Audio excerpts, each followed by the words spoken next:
So how do you deal with someone who's being combative, argumentative, and manipulative in a conversation?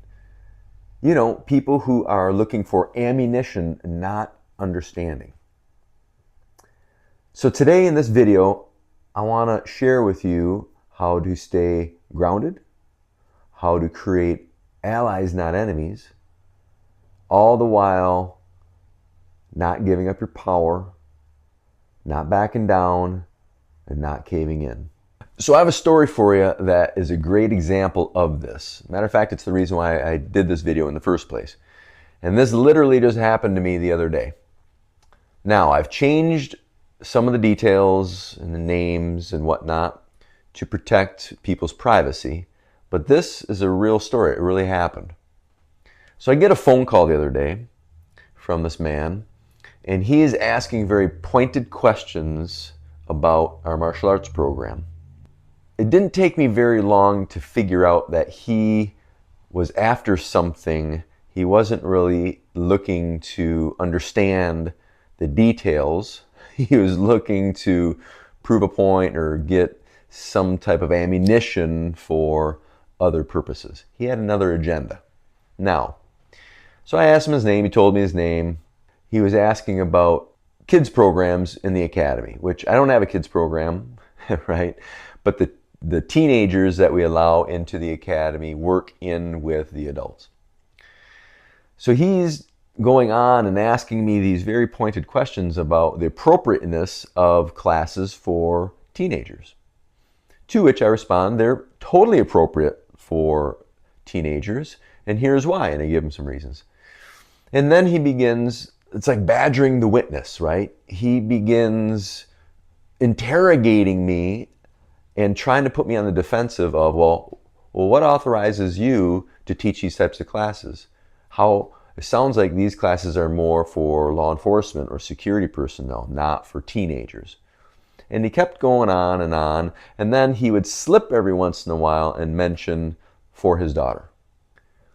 And so I asked him, well, it sounds like you have a point in mind with your questions that is more than just trying to understand what the class is about. And he said, well, I'm trying to see if it's appropriate for my daughter. And in the way that he was phrasing his conversation, it sounded like his daughter was already enrolled in the class. And I was thinking, due to the context of the conversation, I'm like, oh, I know who, I was thinking to myself, I know who this is. You're the ex-husband of the mother who recently signed up their daughter, apparently, to take classes at our academy. And he doesn't want his daughter to go, is what it sounded like. And he, rather than just stating the actual situation, he's being manipulative and trying to get information to have ammunition on why his daughter shouldn't go to class. And a lot of it really sounded like whatever the mother, his ex, recommended, he wanted control over them, the kid, and control over the ex. So whatever they recommended, he didn't want them to do. So I went on with the conversation for a bit, but I eventually just called him out on it because I had enough information at that point in time that I was pretty sure on who it was. So I said, oh, now correct me if I'm wrong, but this sounds like you are so-and-so's ex, and the person that you're talking about is this gal. Is that correct? To which they backpedaled, right? They backpedaled, and they did admit to it. But at first they were like, well, that doesn't make any difference. That doesn't have anything to do with this. And I'm like, it does have a lot to do with this. We need to have transparency in this conversation. Because here's how, and this is me talking to you, but here's how it should have went. Called up, hey, Craig, this is Don, and I am Rebecca's father. My ex-wife, Judith, had enrolled her in your classes, and I wanted to get some information so I understood better about what classes entailed and if the class is appropriate for a 16-year-old girl. That would have set the conversation on a whole different path than what it was, because the manipulative questions that he asked, the bullying and interrogation and intimidation that was thinly veiled, there's a lot of plausible deniability in there so they could backpedal, but it was not a healthy conversation. Before I continue telling you the story about that conversation and explaining how I handled it and how it was resolved, I wanted to share with you the framework of knowing the warning signs and red flags of being in a combative, manipulative conversation like this. First things first, you already feel it, right? When you are in these conversations, you feel it, but oftentimes you doubt those feelings and you don't know what to do about them because you don't have a clear framework on how to handle it. So I want to give you that framework. But listen to your gut, number one. If you feel like you're being manipulated, you probably are. Right? These thinly veiled threats and badgering questions and other conversational ploys to put you on the defensive and to take your power, don't fall for the bait, right? So here are some things to look for. Number one is understand these conversations are not about truth. They're about control, they're about dominance, and they're about validation, that these people who are initiating these conversations are trying to validate their feelings or validate their viewpoints. For instance, in the conversation that I was sharing with you, that man was not looking for information on our programs to see if it was appropriate for his daughter. He was looking for ammunition so he could control his daughter and control his ex. That's all. He wasn't looking for understanding. He was looking for ammunition. So here are some other things to look for. Number one is thinly veiled aggression. There's an intensity there, and what I would call witness badgering, right? They are asking you very pointed questions, and then when you give them the answer, they question the question, putting it back on you again. For instance, some of the things I explained to you in the story were, what authorizes you to teach kids? Well, my kid's already good at that, so what are they going to get out of the program? Prove it to me, basically is what he was trying to say. These conversations and these people often will make accusations, and they will have leading questions putting you on the defensive, or at least trying to. They're often contrarian and argumentative, right? No matter what you say, they will be talking back in a contrarian way, right? They will contradict everything that you say, or they'll question everything that you say. They're very argumentative. But done so, typically, if they're really good, done so in a semi-tactful way to make you think, well, they're just asking questions. Well, they're just asking for more information. In actuality, they're looking to get you on the defensive so they can gain power of the conversation and gain their ultimate objective. So the bullying is thinly veiled typically. In the manner of their conversation, it's bullying in and of itself. Because they're trying to put you on the defensive intentionally to steal the power in their mind of the conversation. They always have a hidden agenda and ulterior motives. Just like this guy, I called him out, and I directly called him out. I went out on a limb, but I was pretty sure that that was the situation. So I called him out and said, well, is so-and-so your daughter and so-and-so your ex? That's what I thought. To which, again, he backpedaled at first and claiming that it had nothing to do with his questions, which it had everything to do with his questions. It was not a healthy conversation from the beginning. A healthy conversation would have been him stating who he was, who his daughter was, who his ex was, and wanting more information to understand if the class was appropriate for her. Right? That is not how he addressed that situation. So once you see some of these patterns, veiled aggression, badgering the witness, leading questions, accusations, being argumentative and contrarian, interrogating type tactics, tactics that and questions that put you on the defense, making you, prove yourself in some way. Lack of honesty, lack of transparency, things that look like a hidden agenda or ulterior motives.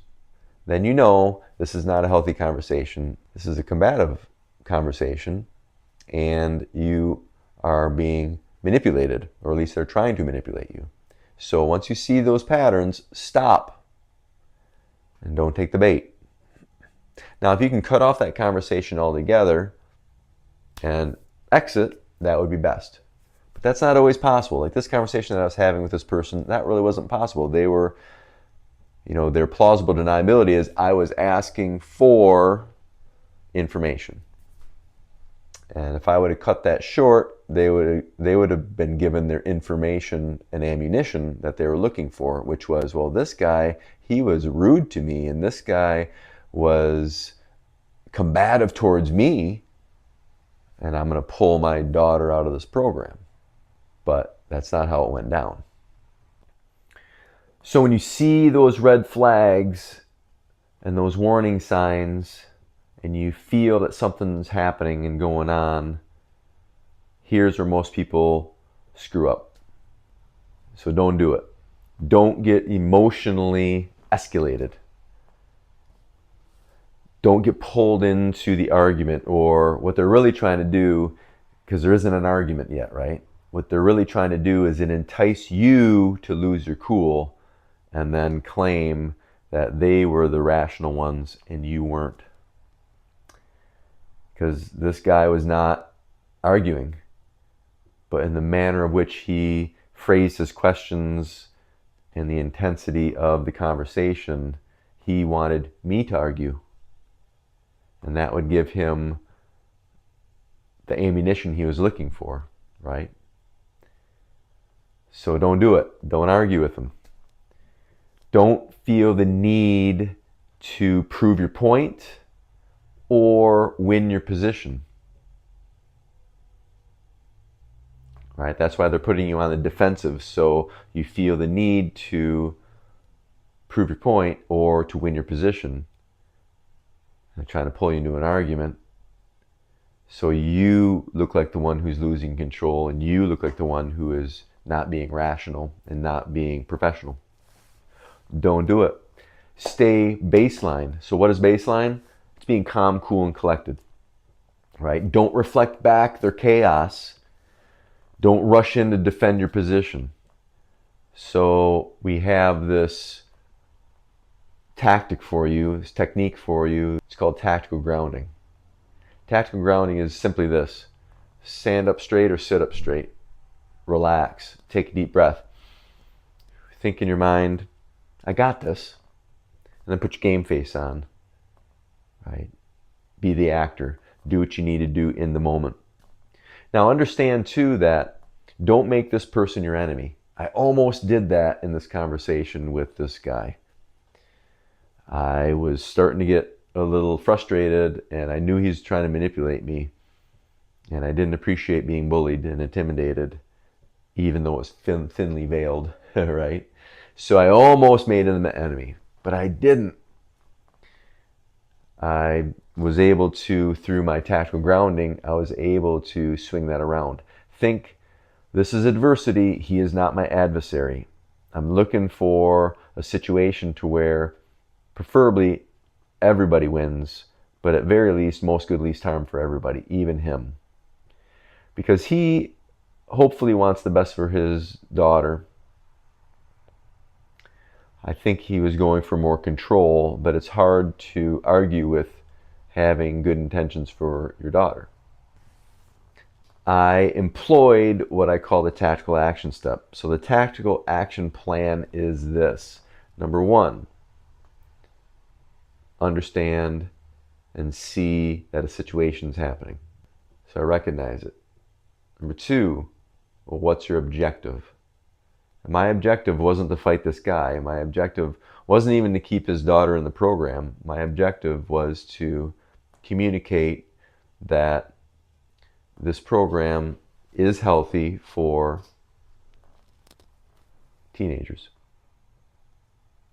And then he can make up his mind on whether or not he wants to consent to sending his daughter, or agreeing to send his daughter because his ex wanted his daughter to go.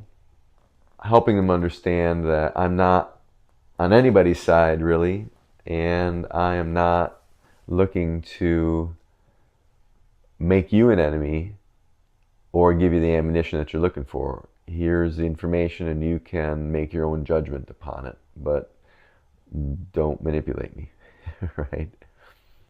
So I know there's a lot here. So what I'd recommend that you do is watch this video a couple times, take some notes. But also, I put together a free home study course for you. If you go to peacewalker.org/say, you're going to get my free home study course covering this material and a bunch more. Again, that's peacewalker.org/say. All right, here are some more guidelines beyond what we've already discussed regarding dealing with this situation. Always treat people with dignity and respect, which means you have to be able to separate their behavior from their value as a human being. And I know that's hard, right? It's very hard. But if you can deal appropriately with their behavior while showing the person respect, you're going to get a lot more traction at the de-escalation and coming to a mutual agreement if you can. And you're just going to feel better in the long run anyways. Right? So sometimes you could say things you don't mean if you start to demonize or dehumanize the other individual and get pissed off at them and start to treat them like they're treating you. So don't do it. Keep in mind, as I said earlier, you want to deal with the adversity and not make an adversary, right? If you can, try to create allies rather than enemies to the best of your abilities. So you've got to separate their value from their behavior. Now, next is you want to be clear. You want to be clear on those ethics, but you also want to be clear on your boundaries. You want to be clear on the objective that you're trying to get to, and you want to be clear with your communications to the best of your abilities. Part of this way to connect with other people is by treating them respectfully, but also listening, right? So if you, and they call it active listening nowadays, and you can call it whatever you want. I have a little acronym that I use. It's called Listen and Learn. So learn is an acronym that we use. So first is listen. Listen to them with your ears, listen to them with your eyes, listen to them with all of your senses. Next is empathize. Empathize with them, just like I did this guy that had called me who was trying to get information, so to speak. But empathize with them. Man, I can totally see where you're at. It's hard being a divorced couple and raising a daughter. So I totally can understand how you want to try to do the best for your daughter as you can. Once you've empathized with them, then ask clarifying questions, especially when there's stress involved and people are upset or in crisis in some way, because let's face it, we don't always say what we mean when we're in crisis or when we're upset. So ask clarifying questions and then reflect those back at them, not in an interrogating type of way, but just reflect back what you think you heard to the person so they can either confirm or deny what you think you heard. And then finally, if necessary, if needed, notate. So take notes if you need to. So again, listen and learn. It's an active listening strategy, and it begins with the L, listen. The E, empathize with them. The A, which is ask clarifying questions, and then the R is reflect back, and then if you need to, notate. This will help them to feel heard, and that helps you to connect with them, right? It's hard to connect with people when you're treating them disrespectfully, you're putting them down, you're doing all the stuff, right? Or talking in a way that is very demeaning. And we also feel more connection when we feel as if we're being actually heard by the other person, that they're listening to us. So those are some suggestions that will help you to get through some of these conversations that could be very, not just awkward, but just very toxic. Here are some phrases that I use to clarify and spotlight their toxic behavior. Now, you've got to state these calmly, professionally, tactfully, and you don't want to raise your voice. But what you want to do is, as they are interrogating you and berating you and intimidating and bullying you and badgering the witness, so to speak, right? You don't want to react to what they're saying. You don't want to become defensive. You don't want to backpedal.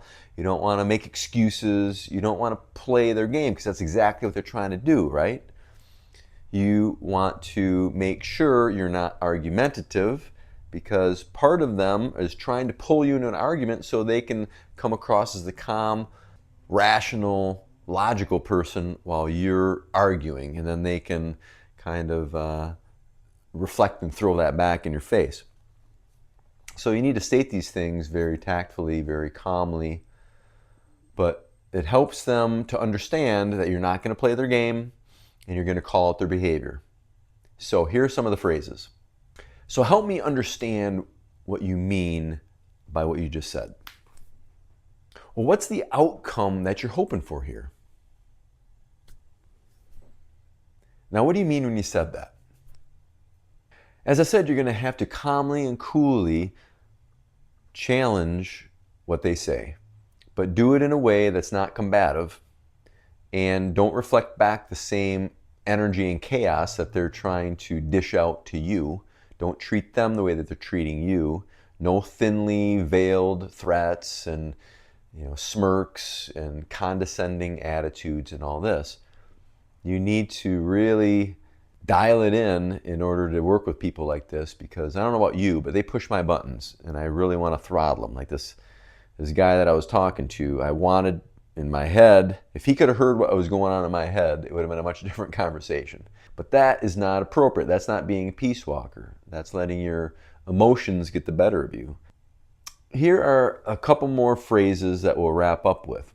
Well, that feels like an assumption that you're making. Am I hearing you right? I'm noticing a lot of leading questions here. What's your real concern? Here are some phrases that you can use for setting and holding boundaries. I'm happy to continue this conversation if we keep it respectful. I'm open to questions, but not accusations. If this turns into an interrogation, I'm going to have to step away. And those are some phrases that you can use that will help you to spotlight and clarify what they're saying, and to let them know that you're not going to play their game. So here's how the conversation ended with me and the person who was being combative. It ended on a good note, really. I think I made an ally, not an enemy. Now, they still thought what they thought, right? But I didn't let them put words into my mouth. I didn't let them bully me. I drew my boundaries. I empathized with them, really. I told them, hey, I really understand where you're coming from. It's really difficult being a parent who is divorced and trying to raise your kid. I totally get it. And I shared my experience. I have a significant other, Jennifer, who has 4 daughters. We've been together for about 12 years. And she and I, have had to deal with her ex. And her ex passed away a few years ago. But when he was alive, there was a lot of contention. There was a lot of stress. There was a lot of static sometimes with raising those girls. And I could understand that. I understand what it was like to be in that position. So I shared shared that with them to try to connect with them, and I believe it worked. But it ended on a good note without me conceding into their ploys. Now, I kept my cool, kept my composure, and I was able to get my points across without being argumentative and all this. But I held my ground, and I didn't allow them to bully and intimidate and manipulate me. I also explained to them that I was going to be transparent with their ex, and I was going to let them know that we had a conversation and what we talked about. I didn't say it to be threatening. I said it to be very open and honest, and I expressed it that way, and they seemed to be good with it. After our conversation was done, I picked up the phone again and I called their ex just to let them know that I had a conversation with the husband. All I did was just very plainly stated that we spoke and what we spoke about, and I didn't think that it was a healthy conversation.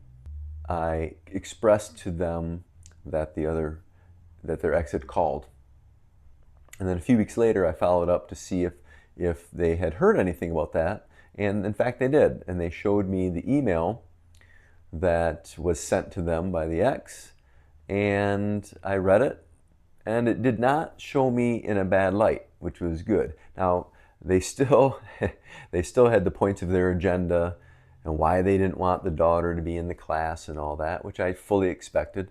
But if I would have been a jerk, they would have said that I was being combative or I was being argumentative or I was trying to manipulate them, right? Because oftentimes they gaslight people and they try to demonize folks to prove their point. So I didn't give them the opportunity to do that. So I felt it was a win. I wasn't going to convince them of anything. I just didn't want to create an enemy, and I didn't want to be seen as, how do I say, the rationale of why they should pull their daughter out of that course. Overall, I think it went about as good as it could have went under the circumstances. I hope what I shared with you today was beneficial. I hope that you don't have to deal with too many manipulative people or people with agendas and combative people.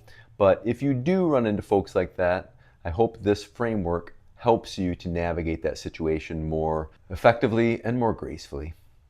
Now, if you would like to work together so I can share with you an operating system that would help you gain confidence in conflict, be a better protector of yourself and other people, communicate more clearly, especially under stress, and know what to do when nice doesn't work, well, there's a link on this page and you can set up a discovery call with me to see if it makes sense to work together.